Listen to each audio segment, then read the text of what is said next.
Ukraine's drone army has made some of the most insane trades in value. Here showing a 40mm high explosive dual-purpose grenade being dropped with pinpoint accuracy down into the open hatch of a T-80BVM tank.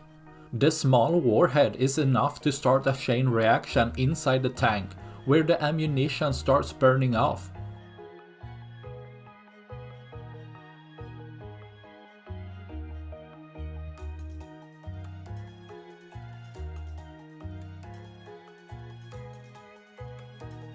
This goes on for a while before the fire is spread to the fuel, causing a more widespread fire, but less aggressive.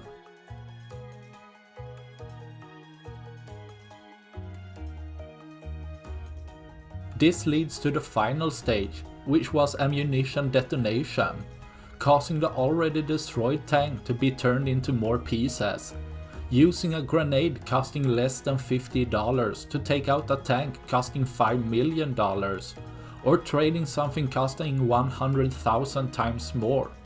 Made possible due to Russia's crew almost always leaving hatches open, reducing Russia's tank force, leaving one less for tomorrow.